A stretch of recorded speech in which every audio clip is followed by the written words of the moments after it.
Muy buenas tardes, sean bienvenidos a este patrimonio, que ya saben, como siempre les recuerdo, les digo y les aconsejo que es nuestra tradición, el aconsejarles que estén todos los lunes aquí, además de las repeticiones que durante la semana se proyectan, para saber, conocer, aprender, porque aprendemos mucho todos, aquellas cuestiones que tienen que ver con la cultura de Málaga, con el patrimonio, desde todos los puntos de vista. Y también saben, y les recordamos la semana pasada, que nos hemos inmiscuido ya en la Cuaresma, y que en la Cuaresma pues estos programas también se inmiscuyen en artesanías, en artes, en aquellos detalles que están más apegados al mundo de la Semana Santa en concreto, al mundo de las cofradías y hermandades de Málaga desde un punto de vista artístico. Y hoy vamos también a inmiscuirnos en ese punto de vista artístico, cofrades, Semana Santero, pero sobre todo artesanal, puesto que son muchos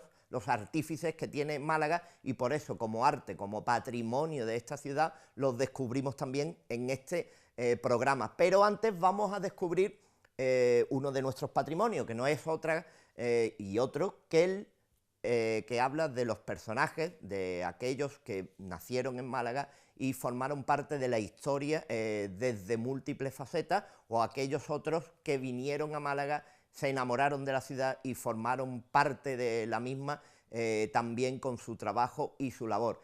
Pero este personaje, nacido en Málaga en el día de hoy, sí vamos a recordarlo porque es un importante apoyo a todas las artes a nivel nacional y van a entender por qué.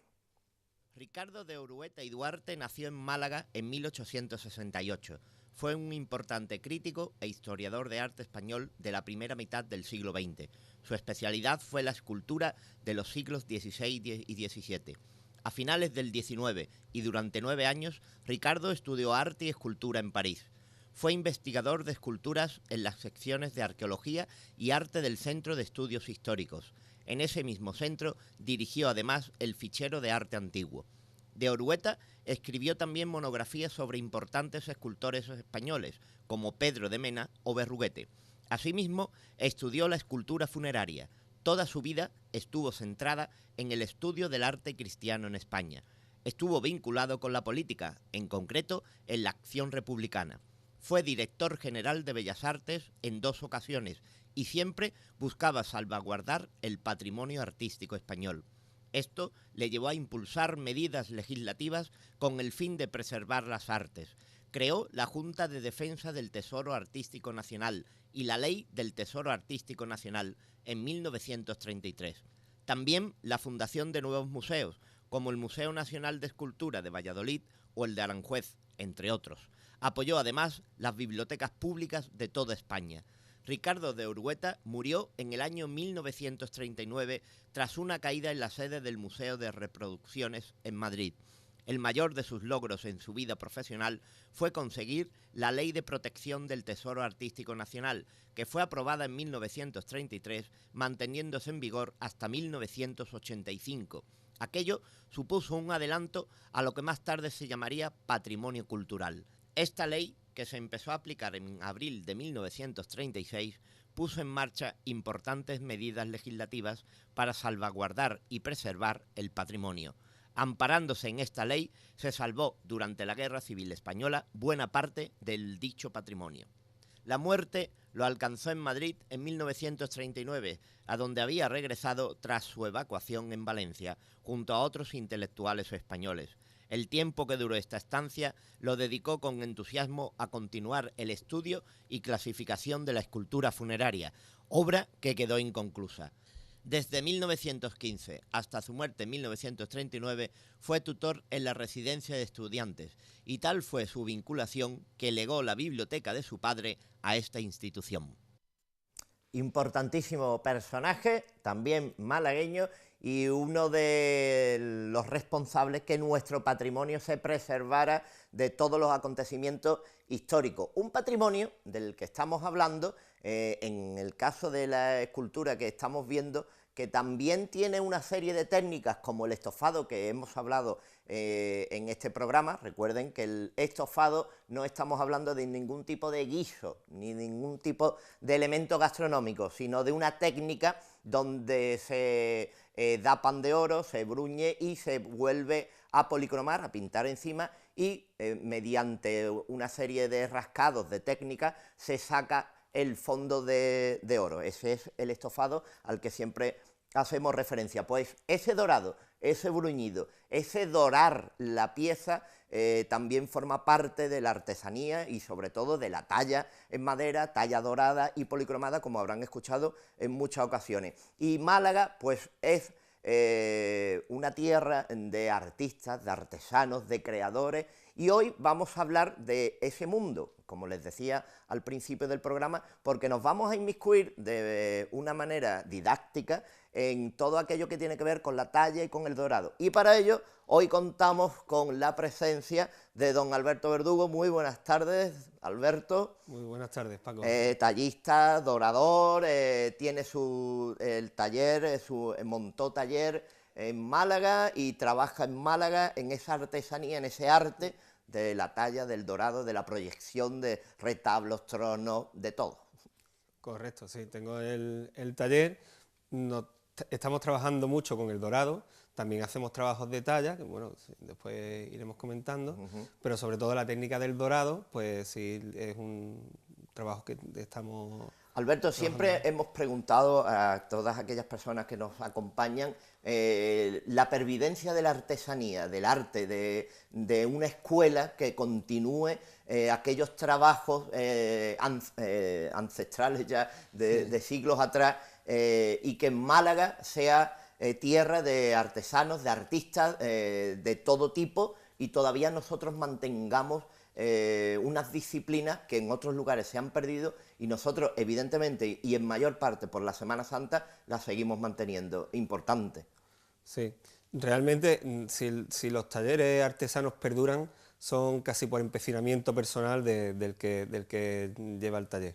Es decir, porque es una apuesta fuerte, a pesar de que aquí, pues con los tronos, con la Semana Santa, hay mucho trabajo en este campo, pero bueno, tienes que ir abriéndote campo, tienes que ir ganándote confianza y eso pues te cuesta pues apostar fuerte por tu propio taller. Claro, porque como todavía queda aquella pervivencia del artesano como alguien que prácticamente vive por su arte, el artista que solo crea, que se genera en su arte, pero aquí hay que vivir, aquí hay que adentrarse y adjudicarse, por ejemplo, a unos módulos o a una serie de estamentos para pagar como cualquier otro un taller que no es otra cosa que una empresa dedicada en este caso al dorado y a la talla.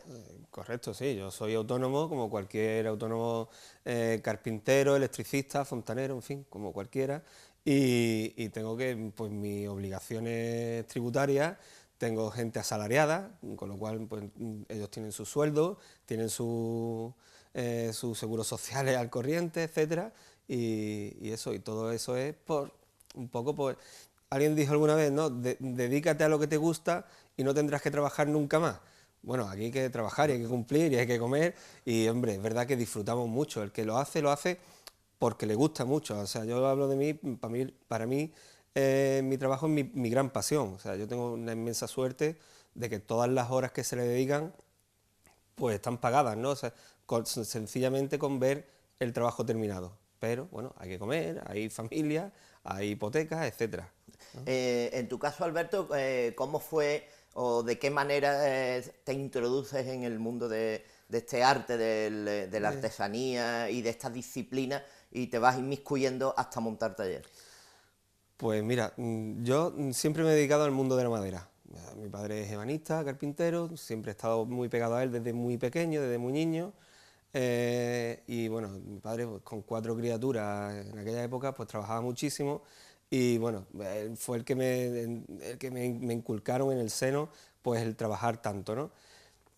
El amor por la madera, pues haciendo muebles, el olor a viruta, el olor a serrín, el ambiente de taller, todo eso siempre lo he tenido.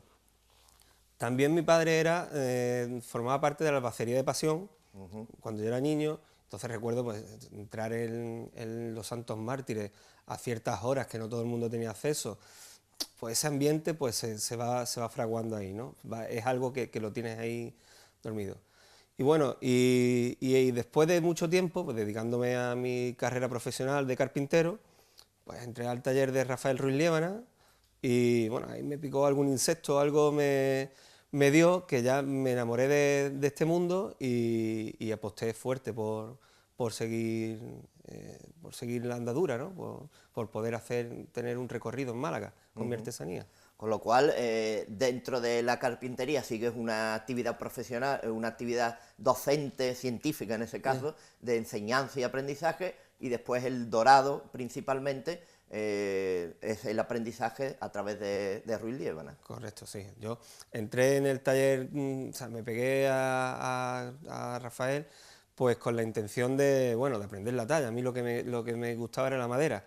Claro, descubrí el mundo del dorado, que realmente yo no sabía cuáles eran las técnicas, cómo funcionaba, y ese mundo ya sí que me apasionó. Eso ya sí que fue una voltereta en la cabeza que me dio de alguna manera, y bueno, me apasionó y tiré por ahí. Y además, bueno, una fiebre que te da, porque mi mujer me veía un domingo por la tarde pegando oro en la casa, en mitad del salón, y decía, bueno, ¿a ti qué te ha pasado, no?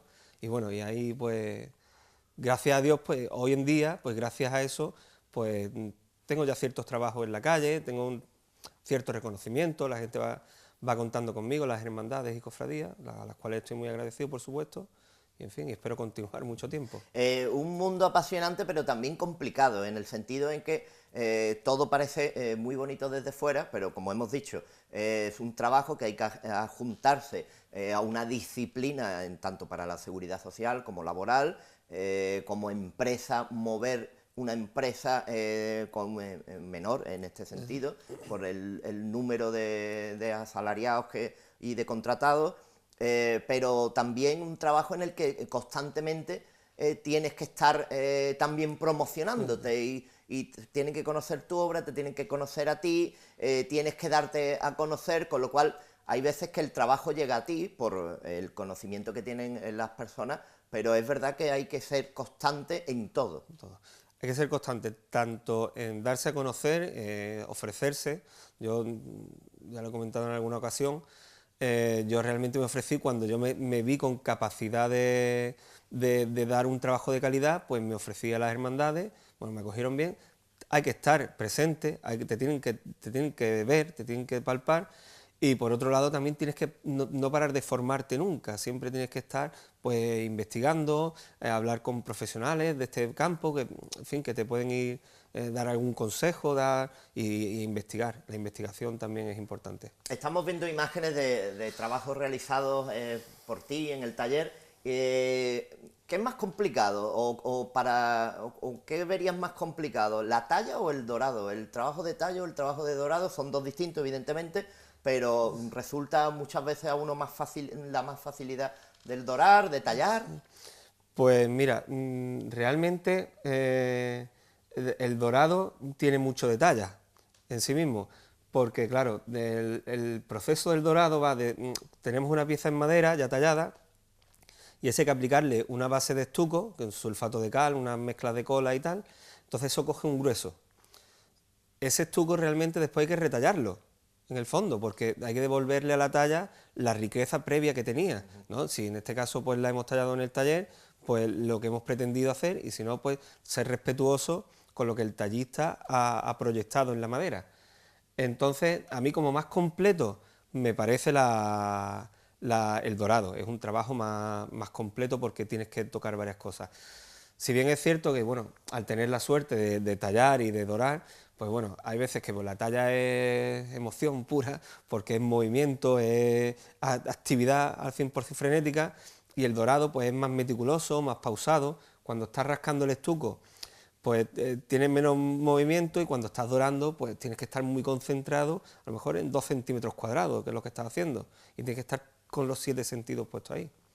Claro, pues estamos viendo los trabajos, todo empieza con un diseño, evidentemente, se realizan los pases del diseño a la madera, se talla la madera, se ensambla también, y el dorado final es con el estucado. Esta pieza sí es importante, además yo tuve el honor de verla en taller de Manolo Toledano fue. Y el dorado de esta pieza ha ido a Roma, concretamente Raúl Versosa, el pintor, Adán Jaime, la orfebrería que realizó la platería, y el dorado de toda la talla en una pieza que está en Roma y que ha surtido, que ha sido muy promocionada, ¿no? Por el hecho de llegar hasta Roma, ¿no? Sí, la verdad que eso es mucho más que un sueño hecho realidad. Es decir, yo jamás en la vida, cuando empezamos con esta andadura, pensaba que iba a tener una pieza mía, ya fuera de dorado, de talla o de lo que fuera, en Roma, y mucho menos que fuera bendecida por el Papa Francisco. Es todo un orgullo, todo un honor, y, en fin, y sobre todo colaborar con artistas tan grandes como Raúl Versosa, Manolo Toledano, Adán Jaime, en fin, esa conjunción, esas poquitas reuniones, los poquitos que nos hemos visto, con lo que hemos compartido hablando de esas piezas, pues hombre, eso es experiencia. Hay una cosa importante, y ahora que estamos viendo una estructura como la del Nazareno del Paso, del Dulce Nombre, importante en tu caso que la carpintería también se adapta a tu labor artesanal, es decir, que tú montas incluso todo aquello que haces, porque hay veces que un carpintero te hace la estructura y el tallista ensambla sobre esa estructura y trabaja. Claro. En tu caso es más completo en ese sentido, ¿no? Sí, yo cuando monté el taller, bueno, yo venía del mundo de la carpintería, entonces, bueno, yo monté el taller, tengo una nave industrial en el Polígono de la Estrella, y monté el taller con dos puntos de vista, ¿no? Claro, aquí yo salté al vacío, sin saber si en la piscina había agua o no, pero yo traía mi oficio de casa ya puesto, que es mi profesión de carpintero, de ebanista. El taller tiene envergadura suficiente para hacer el trabajo de carpintería, toda la proyección de estructuras, arquitecturas de piezas, etcétera. Y claro, y además tengo los conocimientos, en fin, que eso ya lo podemos que desarrollar. Desde el primer hasta el último paso los puedes realizar. Se realiza íntegramente en el taller. Sí. Ahí en escultura hay escultores que no han pintado sus imágenes. Sí. Hoy en día el imaginero o escultor pues las diseña, hace el barro, las talla y las policroma. En su momento había escultores que solo tallaban y no. En su momento había doradores que solo doraban y tallistas que solo tallaban y no ni montaban porque no eran carpinteros o ebanistas, ni después a lo mejor daban la muñequilla de un barnizado, ¿no? Exacto, sí. Pues sí, nosotros, no solo por envergadura de taller, sino por personal que tenemos en mi equipo, estoy muy contento del equipo que hemos formado, de la implicación que tiene la gente y damos respuesta pues, a todas las necesidades que nos van surgiendo en un proyecto, ya sea de talla solo o talla y dorado, construcción, talla y dorado. Tenemos un salón, nosotros le decimos el Salón de Tronos, que bueno, dentro de la nave pues hemos hecho una partición con tabiques y tal, y tenemos espacio, pues, tenemos ahora mismo pues, 2 tronos allí dentro metidos, que es una zona más limpia para poder montar el trono en caso de que, bueno, de que sea una pieza grande como un trono, pues vamos dorando y vamos montando directamente sobre la mesa metálica. Sí, porque evidentemente, hombre, no tienen por qué saberlo, a todas aquellas personas que nos estén viendo ahora, la talla, por decirlo rápidamente y que se entienda, la talla ensucia mucho y el dorado no.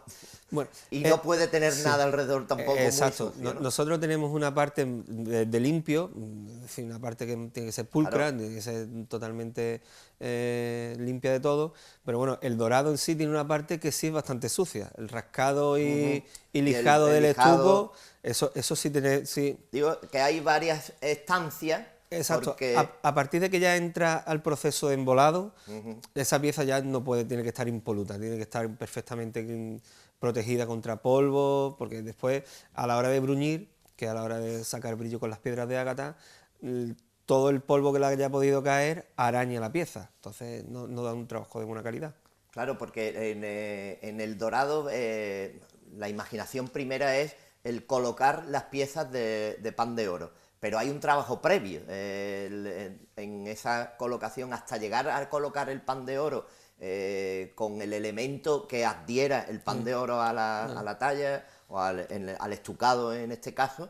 hay un proceso anterior que muchas veces no se conoce, ¿no? Se ve solo el pan de oro y punto, ¿no? Sí, y bueno, y el pan de oro, ¿quién lo conoce? Porque hay gente que piensa que cuando me ve de dorar o entra al taller y ven las piezas, le explico un poco el proceso, siempre me dicen, oye, yo pensaba que esto iba pintado.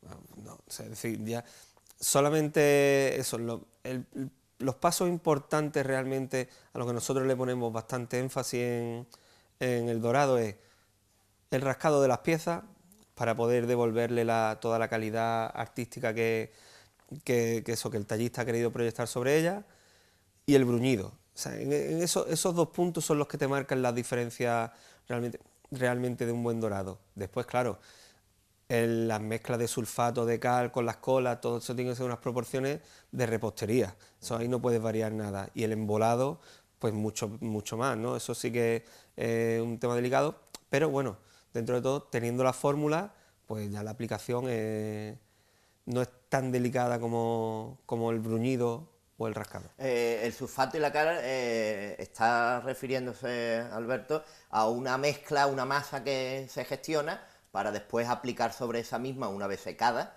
el dorado. Y hay muchas veces que las personas cuando ven el proceso es cuando le dan valor, porque visto directamente, bueno, ven un dorado esplendoroso, el brillo, pero si saben todo el trabajo que conlleva, primero que no irían con la manía de esto vale muy caro, tendrás mucho dinero, ¿no? Claro. Que eso va por delante siempre. Sí, sí, eso es lo primero que, bueno, que a veces te hierve un poco la sangre, otras veces, bueno, lo aceptas de otro agrado, pero sí es verdad que lo importante es lo que tú dices, clarificar, es decir, que es que es mano de obra. O sea, el dorado, no hay un material más caro que el oro que podamos aplicar, y sin embargo el material no representa tanto como la mano de obra en el precio final de un trabajo.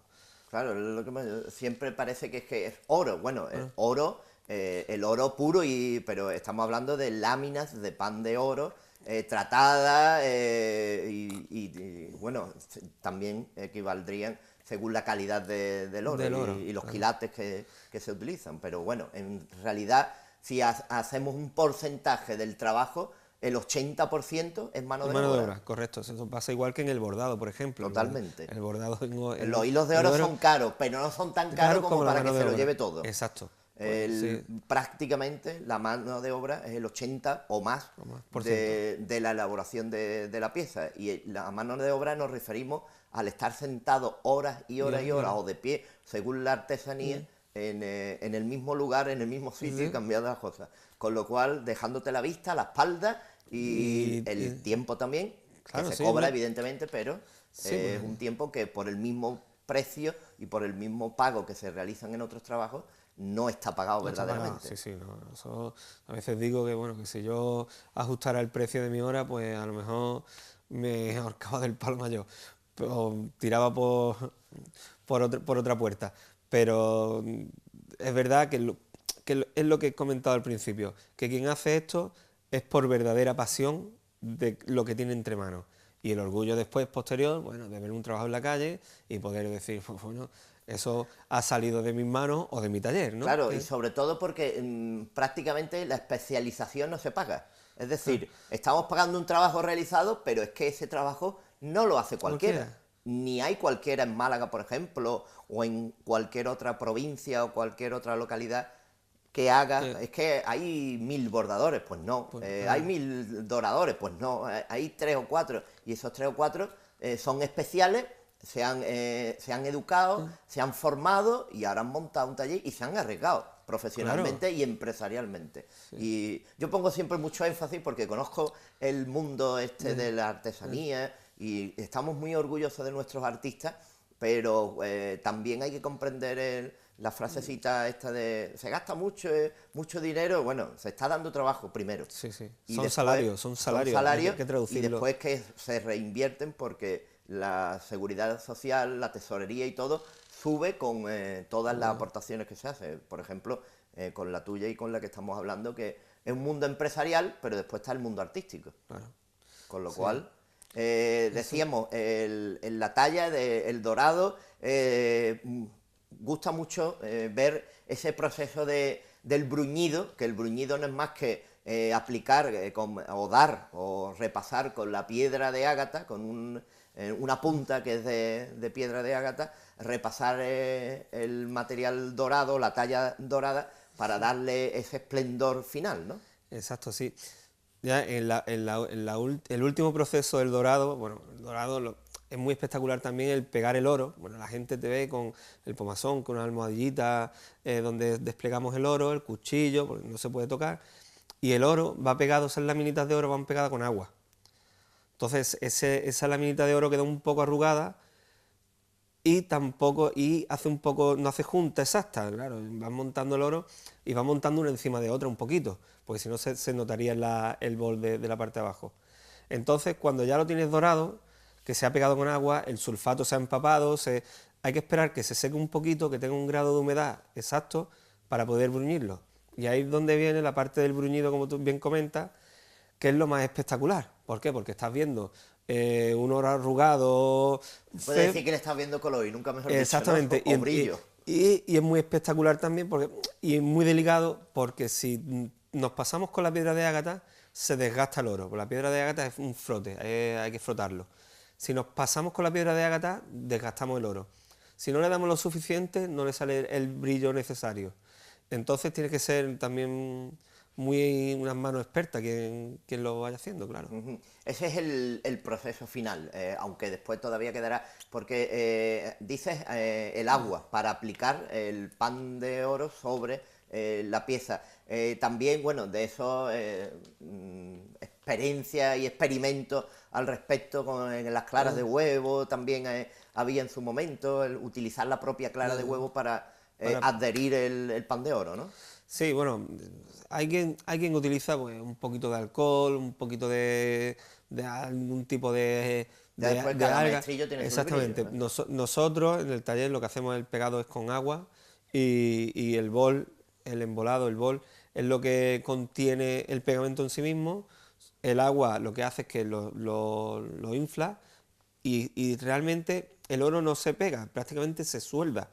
Porque claro, no es un pegamento, sino que se infla y después lo absorbe. Entonces se queda de una pieza, es imposible soltarlo. Claro, porque algunos estarán pensando, bueno, y esto no era con un barniz que había que se le daba y el oro se pegaba cuando estaba, bueno, el barniz pasó a la historia, todavía queda, ¿no? Pero sí, eso es otra técnica diferente para el dorado mistión, ¿no? Exactamente, eso se utiliza pues para piezas de menor calidad o cuando la cofradía o el encargante del trabajo no dispone de tantos recursos, pues bueno, se hace. Lo que pasa que, bueno, hay un salto abismal entre el dorado a mistión, ya sea con oro fino o con oro metal, al dorado al agua. Son dos mundos diferentes, parecen de otra familia, vamos, no tiene nada que ver. Incluso hablabas de cuando las personas preguntan, ¿esto es pintado, no? Que hablaba que hay determinadas técnicas o determinadas maquinarias que ya hacen unas mezclas de oro, dorado y eso, y también es como hay hilos de oro de plástico y dan el pego, como se dice, en oro, y en el dorado pasa 3/4 de lo mismo. Hay unas técnicas novedosas para determinados elementos decorativos que no merecen el dorado, evidentemente por el coste, y hay de todo en este mundo. Sí, bueno, yo ahí te puedo decir que una vez vino un comercial de pinturas que vio que nos dedicábamos al dorado y vino a venderme pintura de oro. Al final acabé vendiéndole yo piezas doradas. Claro, él se dedicaba a trabajar mucho por Marbella y tal, y para algún árabe le he hecho alguna pieza terminada por nuestro taller y él vendía pintura de esas. El resultado no tiene comparación, realmente. Pues vamos a seguir hablando de esa técnica, de ese mundo, de la talla, de la madera, del dorado, pero lo vamos a hacer después de la publicidad, a la que nos vamos ya. Restaurante La Barbacana, un lugar para compartir sabores gastronómicos con identidad malagueña. Descubre los sábados por la noche nuestras cenas con espectáculo flamenco. La Barbacana, historia, tradición, arte y estilo.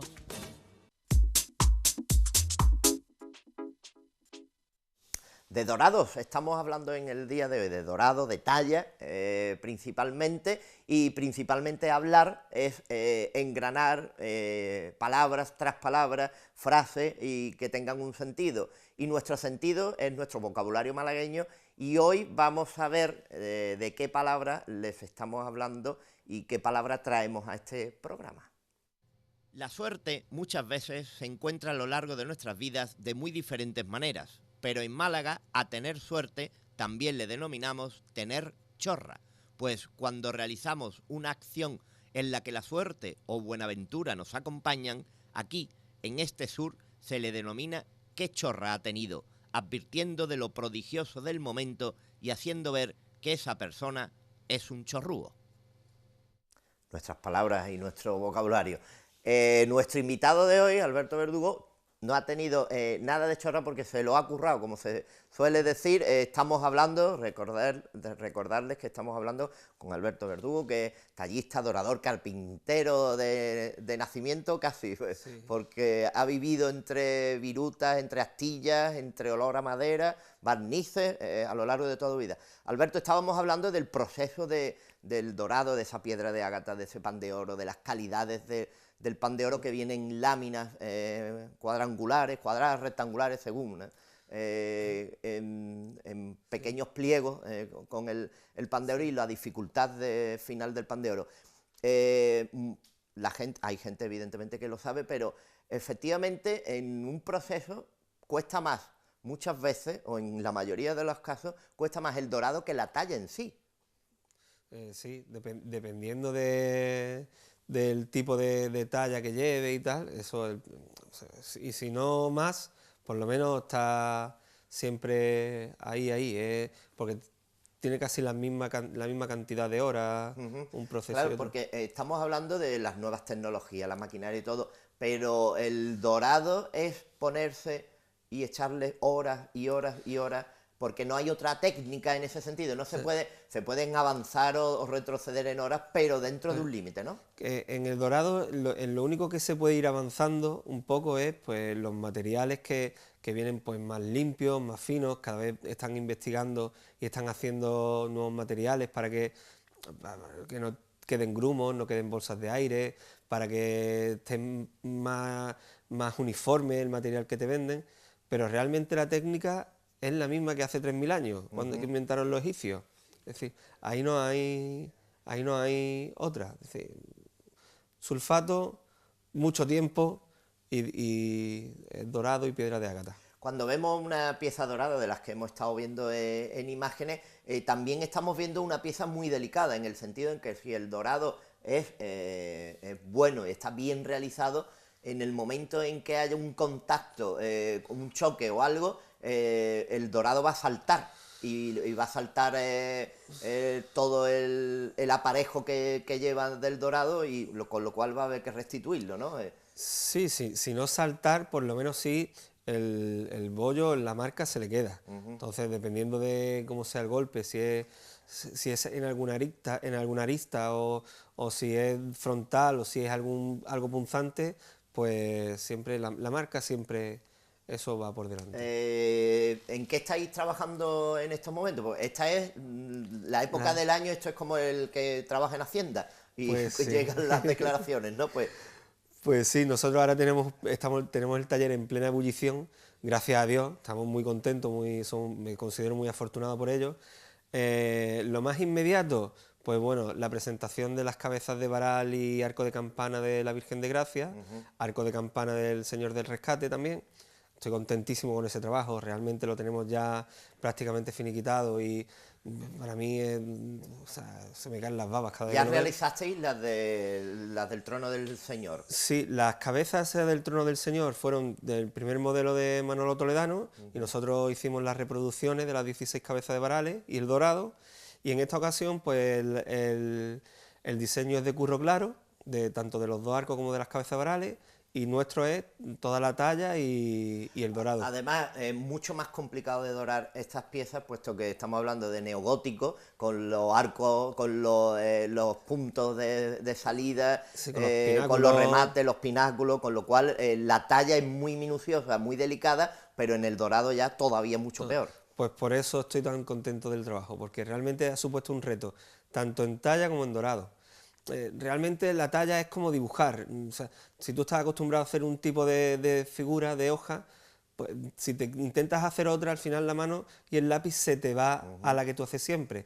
Y aquí pues nos ha pasado un poco eso, ¿no? Hemos tenido que esforzarnos muchísimo para realizar un trabajo de estilo neogótico. Claro, porque eso es lo que se dice, el escultor tiene que ser también dibujante o tiene que dibujar, y en este caso 3/4 de lo mismo, ¿no? El Exacto. dibujo es muy importante, aunque la gente no vea la relación que pueda tener, pero en la mano y en el dibujo después se ve en la talla Sí, sí, y en el dorado. eso es esencial, sobre todo en la talla es esencial. Así que nosotros estamos ahora con eso que lo que he comentado. También se estrena esta Semana Santa el paso procesional del Santo Entierro de Algeciras, que, bueno, que ha sido un paso que hemos realizado íntegro en el taller, tanto carpintería como diseño y talla. Para el año que viene, para 2019, saldrá dorado, si Dios quiere, y bueno, cabeza de varales para Pollinica de Alorín de la Torre, estrenamos una peana para Desamparados de Goretti el sábado pasado, en fin, estamos Hay un trabajo que nosotros hemos mostrado en esta casa en la restauración y puesta en valor de la iglesia de Santiago, de ese cancel, de esas puertas de Santiago, un trabajo de carpintería, de banistería principalmente, y un perfecto trabajo que hemos podido ver en este programa, que también conlleva otras disciplinas y otras cuestiones, no solo de la Semana Santa Vive el Hombre, ¿no? Exacto, sí, sí, son trabajos que se disfrutan realmente. Nosotros en ese cancel en concreto realizamos las tallas, o sea, ya nos dieron la puerta, tenemos que reproducir en base a una hoja que quedaba prácticamente intacta, reproducir la hermana, la hoja contraria de la otra mano. Con lo cual, y bueno, esperando ya cuando llega la Cuaresma la gente está muy emocionada, pero los artistas no tanto. Sí, no. Bueno, nosotros también, por suerte, es decir, estamos ahora en plena ebullición por la Cuaresma, por las entregas inmediatas. También seguimos trabajando en el dorado del trono de Nuestra Señora de los Remedios de los Mártires, que también es un Todos trono los arbotantes. de gran talla también, y en fin, y si Dios quiere... Queda pues, la peana. Exacto, queda la peana.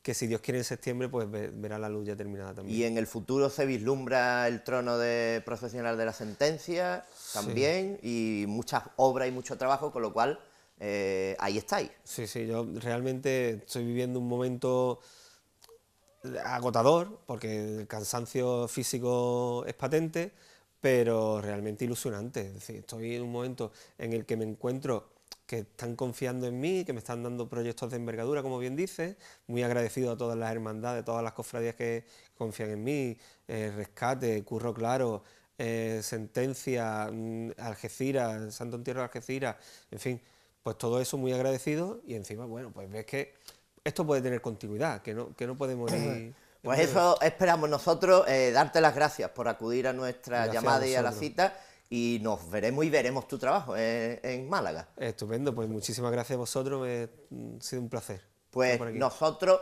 seguiremos y seguimos, y nos vamos a ir con esa exaltación que va a tener lugar este próximo viernes, y vamos a estar en Diputación con Cultura y con el pintor, con el diputado de Cultura y con el pintor, que nos van a hablar de la misma. Así pues, les dejamos, nos vemos el próximo lunes y estén atentos al reportaje. Y si hablábamos con el diputado de Cultura de la creación por primera vez de una obra pictórica que anuncie este evento de exaltación de la saeta, la quinta, como decíamos, el quinto de los eventos organizados y creados por este cónclave que forman Mairena, Jerez, Utrera y la ciudad de Málaga, la Diputación en este caso, ciudad y provincia de Málaga, pues esta creación pictórica, esta recreación de la saeta, de los titulares y de ese canto que se lanza como flecha al aire, no podía dejar de tener en su autor pues a una buena persona, a un buen pintor, a un buen cofrade, a un buen amigo, don Francisco Valverde, que no somos primos, pero nos llamamos primos. Bueno, pero yo te quiero igual que si lo fuéramos. Paco, hablábamos con el diputado de Cultura, la primera vez que se implementa con una creación pictórica el anuncio de esta exaltación. que ha tenido mucha repercusión, muy buen acogimiento, tanto por en la parte cofrade como por la parte de los aficionados al cante, a la saeta, y verdaderamente la significación del maestro Mairena es un punto de inflexión en la composición pictórica. Pues sí, yo cuando Antonio Roche me pidió que si podría hacer un cartel por primera vez, porque hasta ahora las otras 4 ediciones habían sido anunciadas mediante fotografías, composiciones fotográficas. Me preguntó si yo podría acceder a hacer un cartel, yo le dije que encantado de la vida. Y bueno, nada más me dijo, hombre, pues esto es un poco algo que nace de la figura de Antonio Mairena, a través del pueblo de Mairena del Alcor, al que ahí luego se van sumando en estos certámenes una serie de localidades y lugares. Y la Diputación de Málaga entró y, bueno, como Antonio sabes que es un gran entendido en el tema del flamenco y demás, y es un peso pesado dentro de este tipo de organización del flamenco, pues entonces me pidió que lo hiciera y solamente me dijo que lo único que tenía que un poco saliera la figura del maestro Mairena. Y bueno, y a partir de ahí pues empecé un poco a pensar y concebí que lo que había era que resaltar la expresión, la fuerza de la saeta en cuanto a lo que representa dentro de la Semana Santa como cante, y también evidentemente hacer una referencia a lo que es la Cuaresma y la Pasión. Y bueno, y ahí ideé entonces la posibilidad de juntar a estas 4 localidades en este lienzo con una serie de detalles significativos que considero de que eran necesarios para exaltar aún más este magnífico evento. Y sí, ha tenido mucha aceptación y a la gente le ha gustado mucho. Hay 2 focos principales de atracción. Una, como decíamos, el maestro Mairena, y otra, el conjunto de imágenes que conforman titulares de las localidades donde se va a celebrar esta exaltación. Así pues, evidentemente, nosotros reconocemos principalmente al cautivo, pero tenemos a la pollinica, resucitado, un coronado de espinas de las diferentes localidades. Son los 2 puntos de atracción pictóricos en el cartel, y después las nomenclaturas de las propias letras anunciando, como así se te pidió, esta exaltación. Sí, se me pidió un cartel y lo que yo he hecho es un cartel. Es decir, no me he limitado a hacer una obra, un cuadro. He hecho el cartel con su rótulo, con su anuncio de lo que quiere dar de sí. Y efectivamente ahí, bueno, pues incluí los nombres de las ciudades y no me limité a eso. Lo único que quise también es un poco, en principio partiendo de la fuerza que da la saeta y de la figura de Antonio Mairena, pues obtuve una fotografía del maestro, aunque tuve bastante problema con ella porque era en blanco y negro, son fotografías antiguas. Y entonces pues plasmé lo que es la expresión del maestro Mairena, dando esa fuerza que sale con esa expresión de sus manos tan característica, con esa manera de cantar que él tenía. Luego lo que hice fue, pues quise un poco simbolizar esta unión de las 4 ciudades o localidades mediante la representación de cada una de sus banderas. Aquí tenemos la bandera de Mairena y la bandera de Utrera, la bandera de Jerez y la de la Diputación de Málaga, que es la organizadora aquí. Y luego, pues lo que hice fue hermanar más todavía a las distintas localizaciones con una figura, un icono de su Semana Santa, y que a la vez representara lo que era la Pasión de Cristo. Entonces, pues bueno, representé la entrada en Jerusalén, la cautividad del Señor, la muerte y la resurrección. Lo hice a través de la borriquita de Utrera, a través de nuestro cautivo de Málaga, el Cristo de la sed de Jerez, que representa esa muerte, y la resurrección mediante el resucitado de Mairena. Uní esas 4 imágenes junto al tema de la representación del maestro, y bueno, pues quedó un cartel que yo creo que ha gustado mucho, que es bastante completo en ese sentido, dentro de lo que es mi estilo colorista, que yo pinto con un emblema que yo no dejo de poner en mis obras, como es la luna, porque creo que la luna es maravillosa, es lo que guía siempre lo que es la noche de la Semana Santa, y todos los cofrades, siempre que salimos en procesión, buscamos que la luna se vea, porque le da un plus, sobre todo la tranquilidad de que no haya muchas nubes alrededor. Y bueno, y a partir de ahí, ya te digo, hice esta composición, que la he hecho con muchísimo cariño, sobre todo también por la devoción que representa este cante como es la saeta. Pues don Francisco Valverde, enhorabuena, lo primero, y nos vemos el 23 de febrero en la catedral. Nos veremos, será un placer disfrutar de lo que mi cartel está anunciando, y que, como se viene diciendo, es un certamen que merece muchísimo la pena y que animo al pueblo de Málaga, que si le gusta la Semana Santa y le gusta la saeta, no deje de faltar ese día. Y nosotros nos veremos porque estaremos allí a las 8:15, el 23 de febrero, viernes, en la Catedral de Málaga, en el trascoro de la Catedral de Málaga, tendrá lugar esta quinta exaltación de la saeta con la puesta en escena de la Municipal de Málaga, del segundo organista de la Santa Iglesia Catedral Basílica de Málaga, de los saeteros de cada una de las localidades y de un exaltador, que no se lo pierdan tampoco, porque el chaval también promete de vez en cuando. Así pues, el viernes 23 de febrero. Encuentros en torno al cante, a la saeta, en torno a una devoción cantada, como es ese cante, que es esa flecha lanzada. Por eso, Diputación, y desde el punto de vista cultural, congrega a una serie de localidades, a una serie de cantaores y a una serie de ciudades en torno a eso, a la saeta. Y qué mejor que hablar de cultura, que hablar de Diputación, en este caso el organismo que genera y congrega este evento, que con el diputado de Cultura, Víctor González, con el que estamos, con el que nos presentamos y con el que hablamos de quinta exaltación de la saeta, movimiento cultural en torno al cante, a la cuaresma, a la saeta, en varias localidades, toda Andalucía en torno a este cante, importante congregación cultural y sobre todo de sentimientos cantados.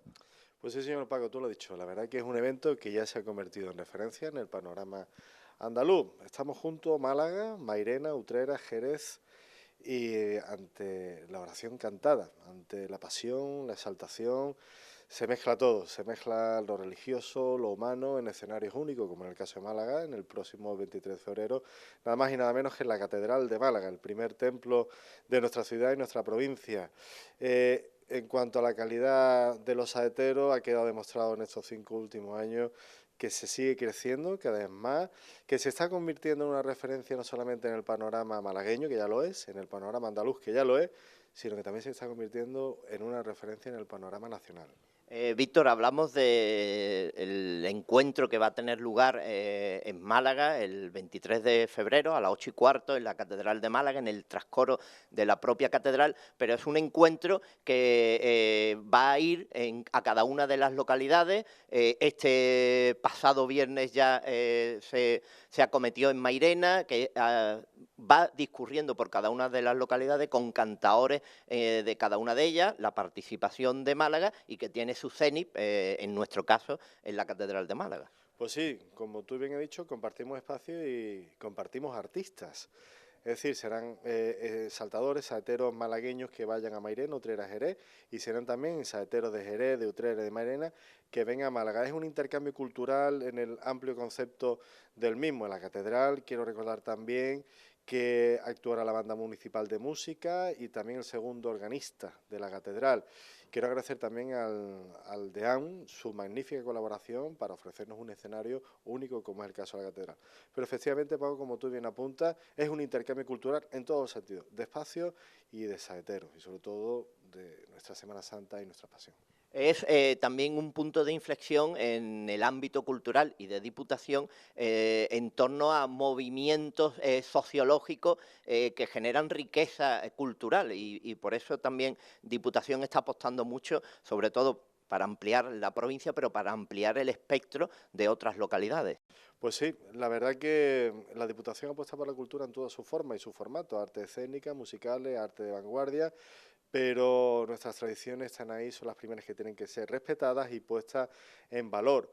Por eso esta exaltación de la saeta es para nosotros un homenaje a nuestra Semana Santa, a nuestras imágenes, a nuestras tradiciones, a nuestras costumbres y a la saeta en el sentido puro y con mayúsculas. Hay una cuestión novedosa este año por parte de Diputación y era la de encargar a un pintor de Málaga, Francisco Valverde en este caso, la hechura y la creación de un cartel que anunciara esta quinta exaltación, un cartel que de manera magistral, con el maestro Mairena a la cabeza, ha representado todos los lugares donde la saeta es cantada, tanto Utrera, Jerez, Mairena como la propia Málaga, y ha sido también un punto artístico, cultural, pero que ha gustado mucho también en la presentación y en la divulgación. Hombre, un lujo contar con Paco Valverde, como también contar con nuestro maestro exaltador, o sea, que es un auténtico placer de que entres en nómina, ¿no? Por decirlo de algún modo, querido Paco. Aquí tenemos muchas imágenes, pero yo me quedo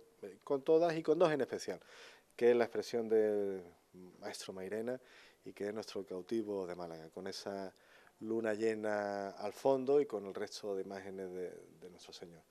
La verdad que la primera vez, en las anteriores ediciones habían sido todo fotografías y en este caso es un cuadro magníficamente pintado por el maestro Valverde, porque es un maestro de la pintura, es todo pasión, y se ve la garra, el esfuerzo, el sentimiento, lo que significa en su justa medida o en su amplia medida lo que es la saeta.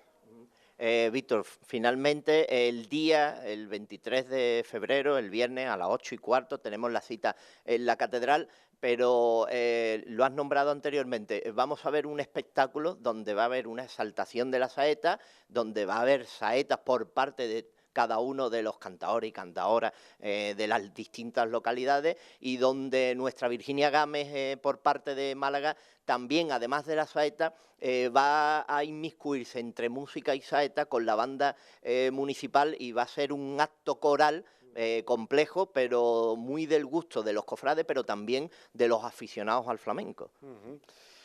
Pues sí, la verdad que es una combinación que tiene un atractivo único. El segundo organista de la catedral, la banda de música, nuestra saetera, es decir, una combinación perfecta, insisto, en un escenario como es el primer templo de la ciudad, como es la catedral, el primer templo de la provincia. Esa combinación tan trabajada y tan trabajosa, porque no es fácil que todo confluya para que al final pues suponga un auténtico deleite para los sentidos.